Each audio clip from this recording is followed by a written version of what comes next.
Bismillah, Assalamualaikum warahmatullahi wabarakatuh. Teman-teman semua, bulan ini adalah bulan Rabiul Awal, yakni bulan bagi sebagian masyarakat kita dan masyarakat dunia mengatakan bahawa bulan Rabiul Awal ini adalah bulannya kelahiran Nabi sallallahu alaihi wasallam. Maka banyak di antara sebagian daripada umat muslim di dunia ini, terutama di Indonesia, meyakini bahawa Nabi lahir di bulan Rabiul Awal ini tanggal 12. Nah,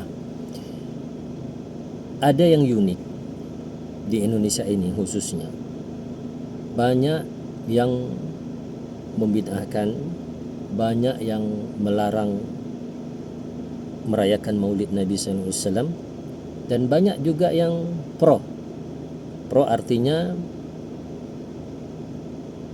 yang tidak boleh kita melakukan amal-amal, tidak boleh kita melakukan ritual-ritual yang berkaitan terhadap agama ini.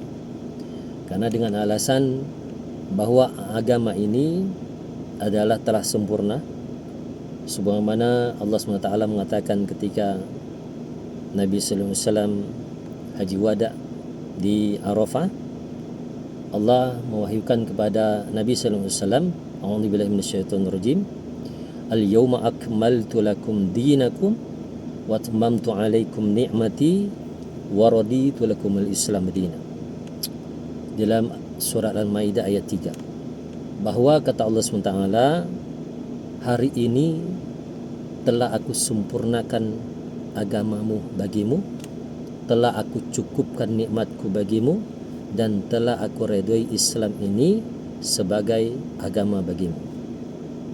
Yang patut kita catat di dalam surat Al-Maidah ayat 3 ini, bahawa yang kita harus ketahui ada yang pertama, bahawa Allah telah sempurnakan agama ini dengan sesempurna-sempurnanya.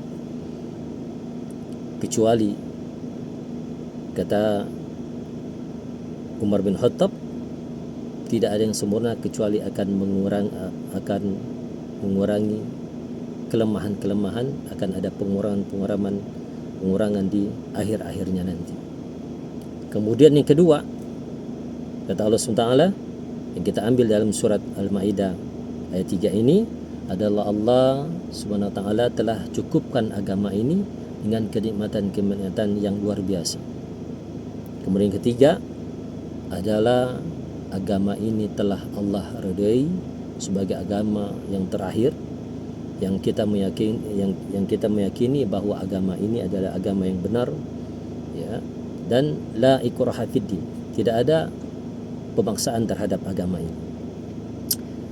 Dan yang perlu kita ketahui juga bahawa kalau kita melakukan sesuatu hal dalam ritual agama kita ini, maka kita harus menilik dalil.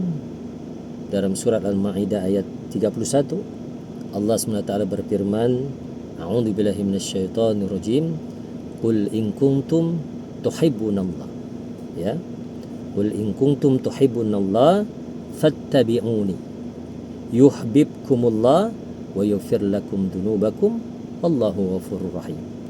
Kata Allah SWT, kalau kamu mencintai Allah SWT, ya, Allah berpesan kepada kita semua, kalau kamu, kita ini, bapa ibu, teman-teman semua, mencintai Allah SWT, fattabi'uni, ikutilah Nabi Muhammad sallallahu alaihi wasallam.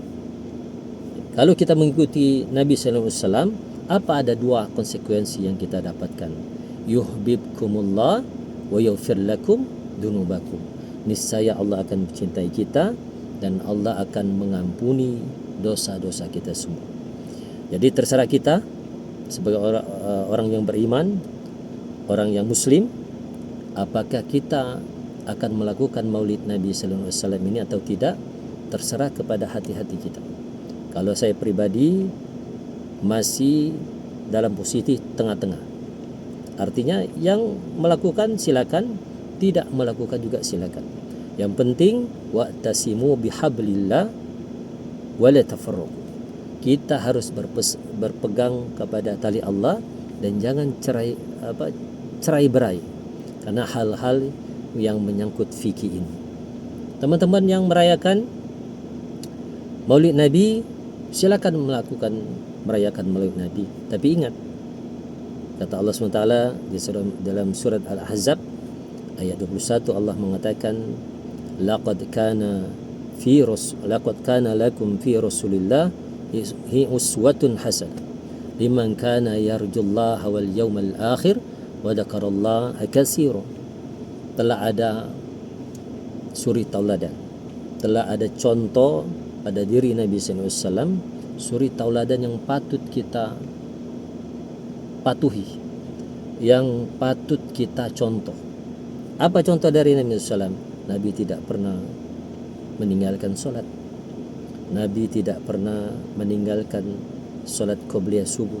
Nabi tidak pernah meninggalkan solat witir. Nabi tidak pernah meninggalkan solat qiyamul lail. Lalu ketika kita merayakan Maulid Nabi, apa tujuan akhir daripada perayaan ini? Yakni kita meniru cara Nabi dalam kehidupan ini, agar kita mendapatkan keberkahan dari Allah SWT, agar kita juga mendapatkan kesuksesan dunia dan akhirat.